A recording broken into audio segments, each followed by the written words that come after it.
It is Thursday, September 29th, and the time is 4:25 p.m. Quick review for the week I had so far. Starting off with the 10-year, two things about this. At one time I was trading the September to find out that October was what's next, and I'm not used to the October contract because the micro indices do not really trade those.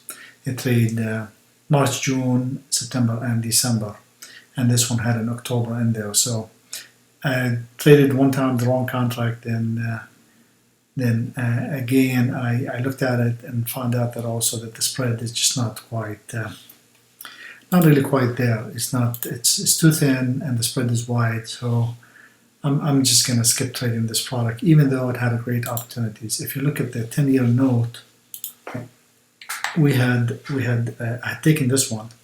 I went out for, I think, break even or a little bit of profit in here on the 10-year yield. But if I'd taken the 10-year note in here, I would have exited here with a profit, and for sure I would have been exiting in those levels right over here. But if I'd held it and added another one in here, of course that's a big position to be taking with a small account. But if you added those, this would have been good for quite a good decent profit up to the midpoint in here, or even here. This would have made profit, and this would have made profit. Or if you had skipped, because of the volatility, if you skipped S1 and just took S2, that would have been a great trade as well. So, but I did not trade the notes. CL, just today had an opportunity. I didn't even see it. I didn't even notice it. I had finished early this morning with my trading, so I stopped looking at the market, but this would have been a good setup in here for profit, but nothing in earlier in the week. And this is S1. MES did not give us any opportunities, didn't really reach either S1 or R1.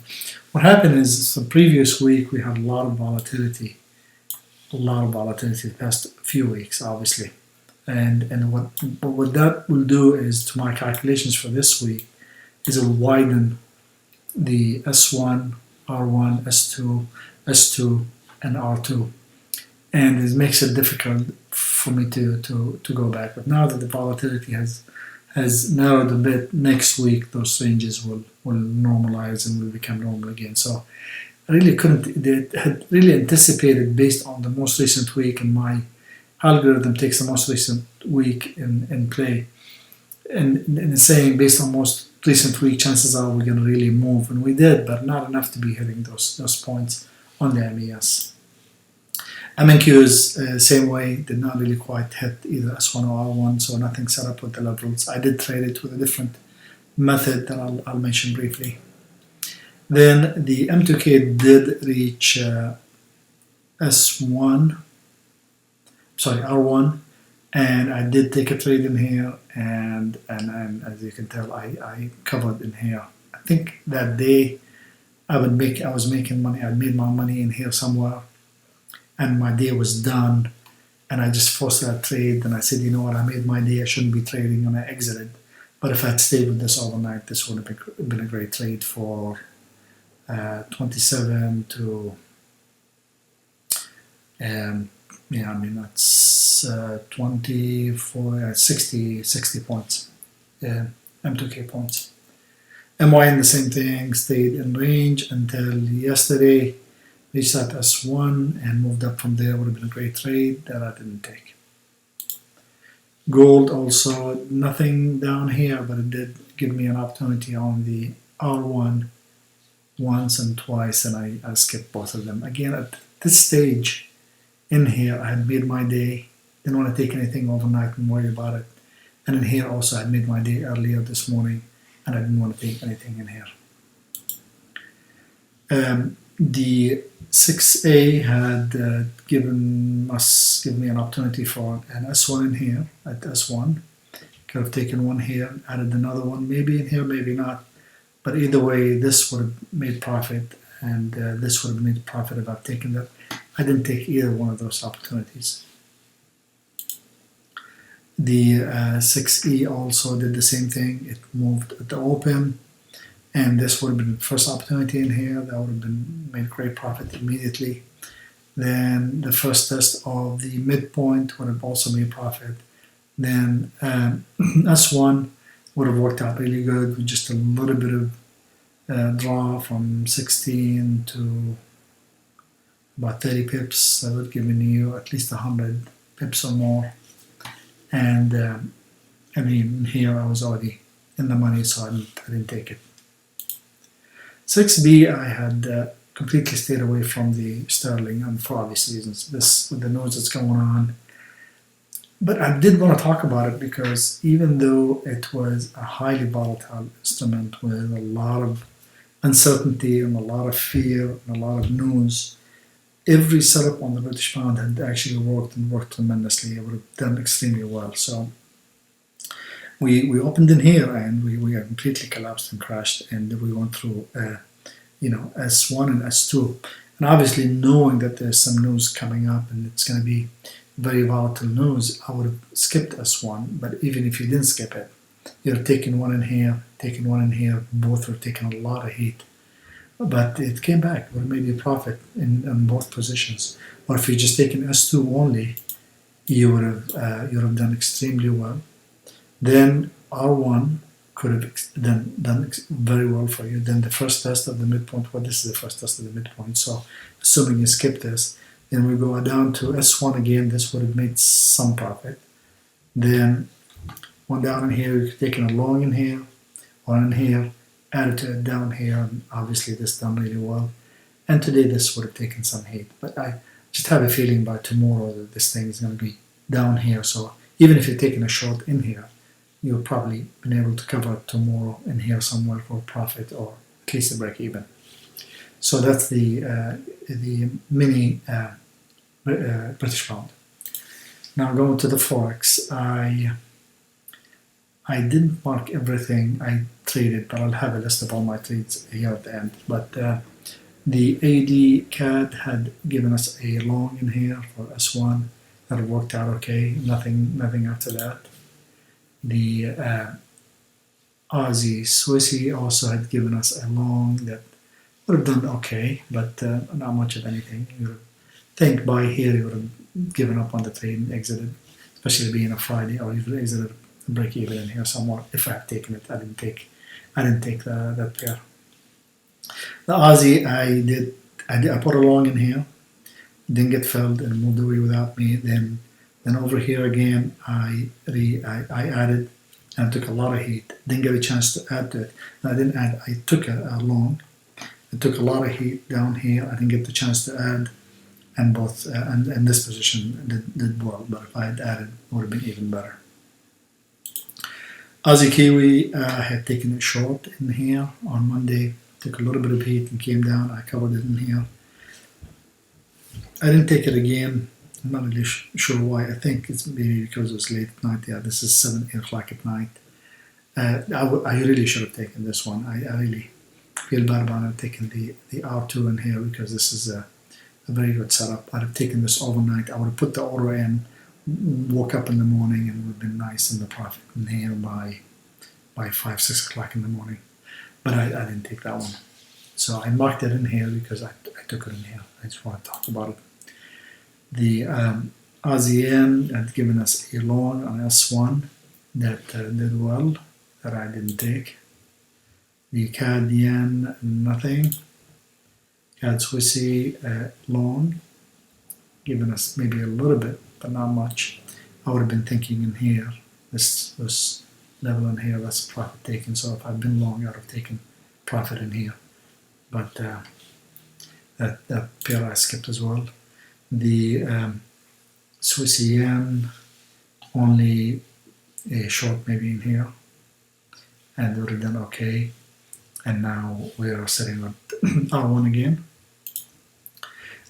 Again, I avoided all the pound pairs. I didn't trade any of those. But if we look through again, just pretending that we followed the system no matter what, it was an automatic, it was an algorithm, to trade automatically, and there's nothing to worry about. I was taking trades left and right. I would have been long in here, added to it in here, taking a lot of heat. That's why you take small positions, so you don't put yourself in a position where you have to get stopped, or maybe I would have been stopped here anyway. But assuming you expected volatility, you took it in here and you had an extra wide stop, this would have done really well. Then I moved up to R1 and this would have done really well. And then I moved up to R1 and 2 and both of them would have done well. And then back to R1, it would have done well. And now you would have been stuck in a short position in here. Again, my feeling is tomorrow, tomorrow is Friday, so maybe not, will be down here.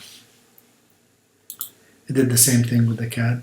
All of those setups, as much as scary of a trader was, it actually would have still made you some money, but it would have been difficult trade to take for sure. Same thing with the pound yen, pound Swissy, same setups, board, and the pound obviously did the same thing. Pound New Zealand, the same day, the same movements. Euro Aussie did give us a short in here, that would have done really well. Then over here you would have been short and added to it, and now you're sitting on a loss. Euro Swiss would have been long.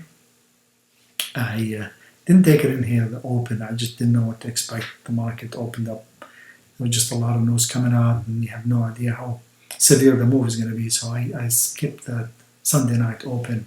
I did put a short in here that didn't get filled, and that would have been a nice trade.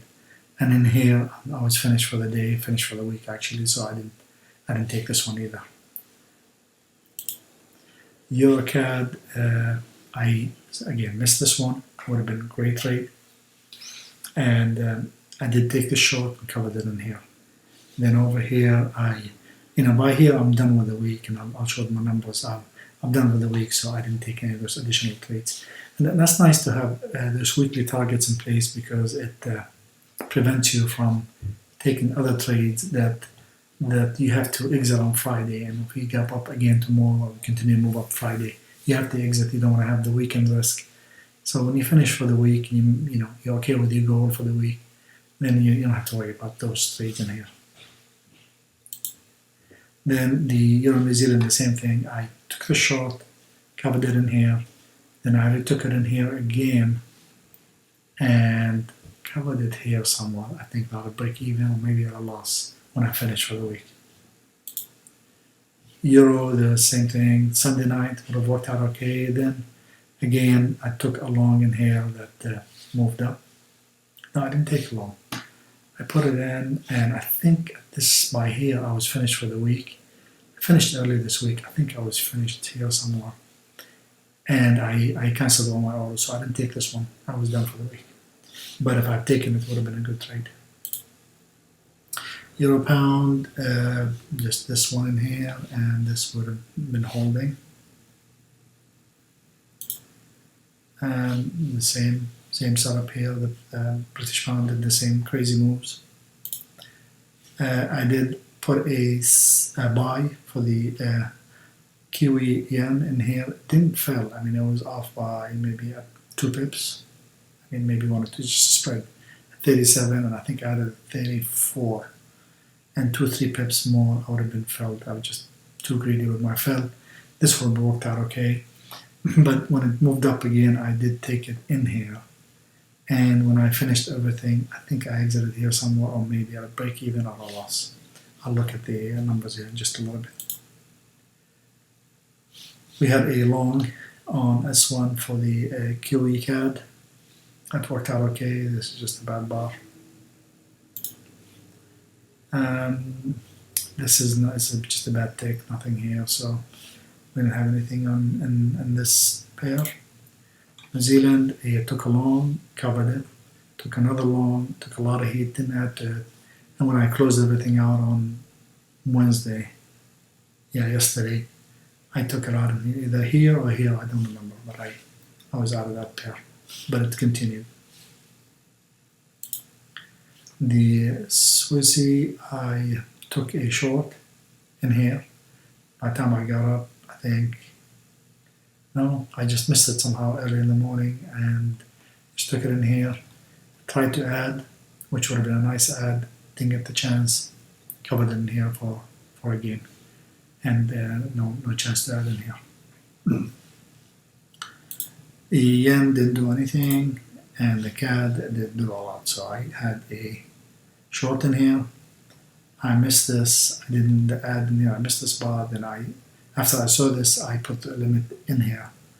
And I'm usually very picky with the R2s and S2s, not as with the R1, because I don't want to add to a position that keeps rolling against me. But I put it in here and I missed it. And but this one did come back and I covered it in here for profit. Then I took a short again in here.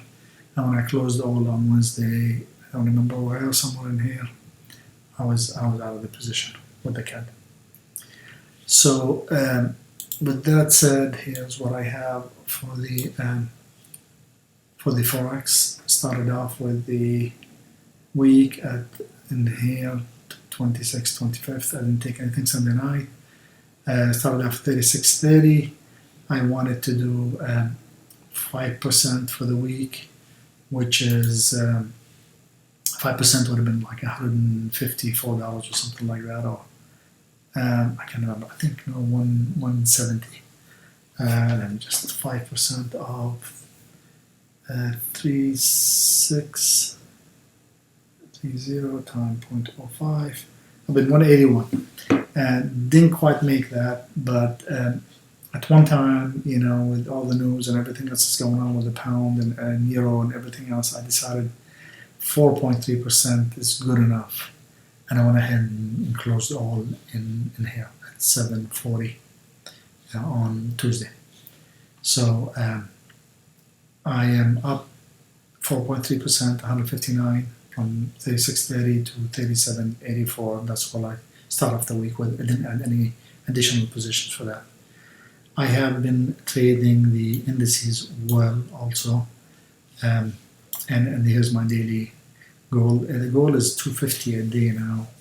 It is 5% per week on my balance, and a balance of 25,000. You're looking at about 250 a day will make you 1250 for the week.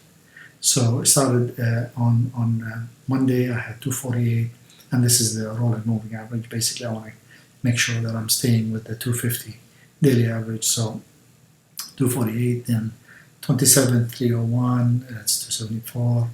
Then I made 240 yesterday, 263 rolling average, and today was 395. So it's an average of 296.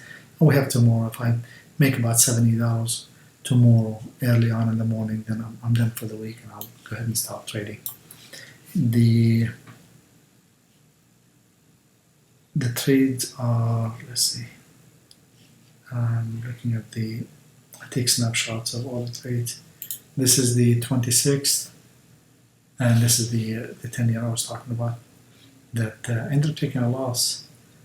I thought I made some money. It did move my way, but after I exited. So anyway, and I just decided I'm not going to trade the 10-year anymore. So this is the 26th, and this is the 27th, and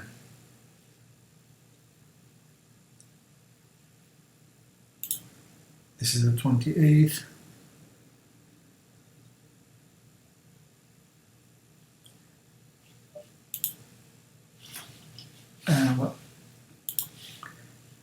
And that's it. And tomorrow I will add tomorrow. So I'm done with the Forex. I just need about $70 or so for tomorrow on the indices and be done for the week. Great week. Everything's going well. Everything's still moving as planned. And I will. The 29th. What is the 29th? Let's see. Here we go. And this is today. I traded I'm trading only the MES and MNQ on a different setup than the levels, because we didn't reach the levels, and I just needed to continue making my goal.